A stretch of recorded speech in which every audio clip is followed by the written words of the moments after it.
everyone, and welcome to the Creativity Broadcast. If you're new around here, I'm Laura, and I'm here to provide some space and community and guidance for a lot of creative self-leadership and space to connect with your creative magic and kind of unplug from the noise of the world. For today's channeled message, the message that I was really getting, and this may be for the entire collective, it might be just for somebody really specific. What I'm getting is that it's important right now that you not only connect with the future vision that you have, but to start to let it sink into your body. There is a very clear message. It's almost like you're seeing a gift, you're taking the gift, you are seeing it, and in the past you might have felt towards the gift, which is your future, you might have felt unworthy or scared to even dare to believe you could have it. But now it's not only being handed to you, you're being asked to start to imagine what it would feel like to actually let that be real, so that when it's coming to fruition, you can actually live in it and really allow it. So it's almost like this thing coming from the distance and like kind of entering into your body. So for a little bit of further clarification, we're going to look to Wisdom of the Oracle. This is the Pocket Edition. I'm really getting that this is like a moment. It might feel like the vision is a little too good to be true, but there is a part of you that knows it's your destiny. Okay, so let's see.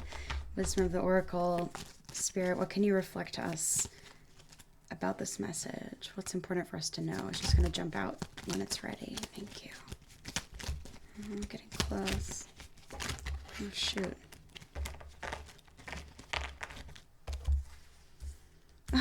Okay, oh my God.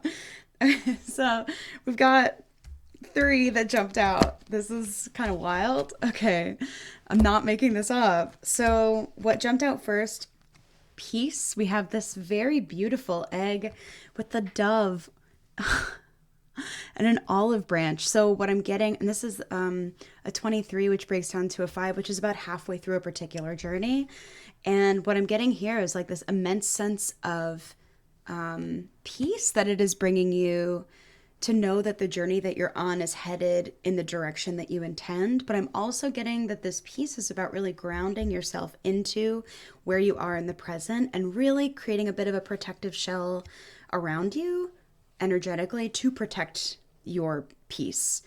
The other thing I'm really getting about this, especially because it is a dove carrying an olive branch, which is like an act of creating peace and actually making peace between. There's probably a part of you that has been running things for a really long time, and you've known for a while that its time is up, but it's been really hard to let go of. So what I'm getting here is it's almost like this former part of you is the new part of you is like making peace with that old part. And there's actually like a very beautiful parting of the ways occurring. So it's like a message of that there can be peace in your integration of that and the letting go of the old. And also that there's a lot of confirmation that, you know, if you're struggling with a part of you that is maybe impatient for the journey and like wishing that you were somewhere else, that the way that you will know that your energy is lined up for where you need to go is by having a sense of peace in the moment. So if you're like really, really struggling with a lack of patience, or feeling like maybe you're at the 5, but you should be at the 10 or something like that, this is confirmation that your job is to scrub your energy so that you can actually be at peace with exactly where you are. So the next thing that came through is a change in the wind. We have a zebra, and also there's a house on the zebra. It's a number 12. And there's a weather vane on the top of this house. You can see that the wind is changing. What's kind of amazing about the zebra is that it's a zebra, not a horse or a unicorn or something like that. The zebra is a very interesting animal because a zebra is super unique. It stands out. And the way that we tend to think about zebras as, human beings, we have a lot of associations with zebras about being very unique. So I think this is really about like listening to your own uniqueness, kind of getting interested in your way of doing things as a demonstration of your personal power, your personal sovereignty, and that ability to connect with that uniqueness being the vehicle for the new stuff to come. So it's like you're building towards a future where your zebra is the leader of your life. Like you're building this life for yourself where everything reflects you and is super authentic and lined up with you. And the only way that you can really get there is by connecting with that zebra and taking steps from being that zebra. The other thing that we got is come to the edge, which, oh my God, absolutely beautiful. 36 breaks down to a 9, which is kind of like, again, an edge, like right before the resetting of your cycle or of your clock. What we have in this card actually is beautiful. We have someone actually dancing on the edge of this kind of like this arc here. And it's beautiful. There's like it looks like she's really enjoying the dance, and there's rose petals. And so what we're kind of getting here is you're being invited to go to the edge. This might be a comfort zone. This might be like, an actual ledge of some kind, a threshold that you've been kind of like avoiding or is about to come. But what's really important right now is the way that you are being while you're on that edge. And this is a very clear message to trust yourself and to bring a different energy to that edgy feeling at the edge of the comfort zone. So instead of bracing yourself or being scared that it will go wrong, this is about the real like sensuality, almost like the Kundalini energy that you can start to connect with and bring a very different way of being to being on that precipice. So it might be sort of like, like what I'm getting at, they're telling me to tell you guys about my roller coaster journey. I'm definitely going to do like a longer video on this, but I'm a former roller coaster scaredy cat, now turned like roller coaster mega fan. And one of the ways that I transformed my relationship with not only being on roller coasters, but also a lot of other like physical things and fears in my life, including working with my complex PTSD, was through like getting on a roller coaster, and instead of like strapping in and like bracing for the things that were scary, like the big drops, I did 2 things differently. One, instead of screaming, I laughed, which I did to save my vocal cords, but it actually ended up being this like very transformative thing. And the second thing was that instead of holding tight, I went limp for a little while so that my body could like get used to it instead of bracing against. And those 2 things created this like crazy cool alchemy where like I could be on this thing that was super scary and like designed to be really freaky, but I could do it with like glee, almost like a devious glee, instead of feeling scared. Like it was a wild time. Wow, I can't wait to talk more about this. I love talking about this. But that's what I'm getting here is like you're actually being asked to connect with how the possible change feels in your emotional body. And instead of going a place you might normally go that might be sort of scared or bracing or shrinking, you're actually just being asked to kind of dance on that edge and bring a little bit of something different. Get like actually let yourself be open to being surprised and delighted by what comes. This doesn't necessarily mean that what's coming is like the end all be all, but the important thing isn't about what's coming. The important thing is about how you are presenting the unknown with this joyful, gleeful, different energy. Oh, that's pretty wild.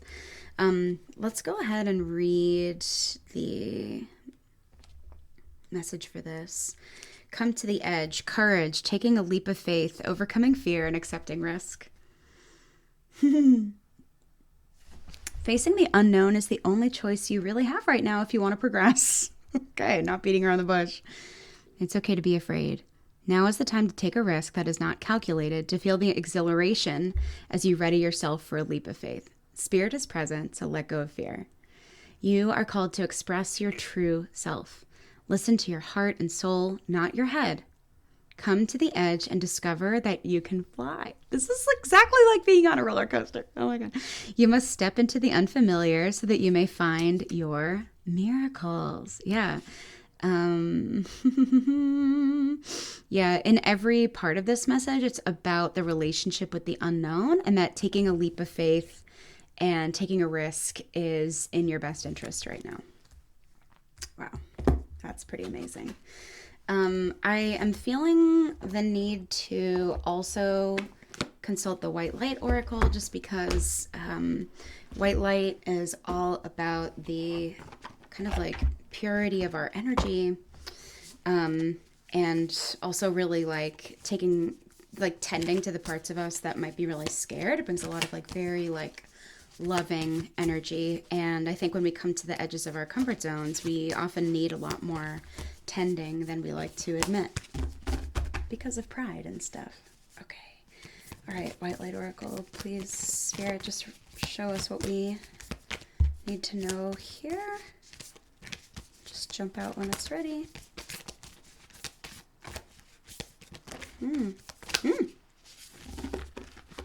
Fell on the floor. Okay, we have Seraph of 963 hertz. Oh, it's beautiful. That's this card is actually the artwork on the whole deck. That's pretty amazing. Number 21. It's a 3. Okay. Practice connecting to the joy that is always deep within you. Pay attention to what brings you exquisite delight. Yes, being surprised and delighted. If you don't know what that is, you are guided to experiment and explore. Connecting to the joyful capacity of your heart will heal so much negativity and uncertainty. Let your heart relax. Allow the spiritual grace that wishes to reorder your life to manifest its miraculous magic. Yeah, so this is like, to me, this is actually a very pointed message about a practical way that we can practice this, which is especially if you need help like bringing a new energy to that edge and like taking this leap of faith, the more that you can connect with the things that delight you, the things that bring you joy, you are opening more pathways for that energy to flow, because that's the energy for you to bring to that threshold. So the more that you can practice connecting with it, the more of it you will not only be inviting in, but the more you'll start to get used to experiencing. And this is really important, especially if you are coming out of a long period of healing. And yeah, I'm just really getting this message that like wishes are like wish fulfillments on the other side of this, and a really strong message to actually let yourself connect with the energy of your passion and spend time in that instead of worrying or doing something that might feel more right or control based or comfortable right now. It's really about expanding the energy of your delight and your passion. It's cool. Let me know in the comments if this message was for you. That's pretty clear. I think that's it for today. If you enjoyed this, please go ahead and comment or give a like so that I know this is the kind of video that you guys would like to see more of. Again, you can go ahead and subscribe here on the Creativity Broadcast. I am sending lots of readings, resources, artist chats, courses out to help you connect more with the pure essence of your creative power. I think it's super important and part of how we express our purpose here in this lifetime. Thanks for joining me. I'm Laura. I'll see you later.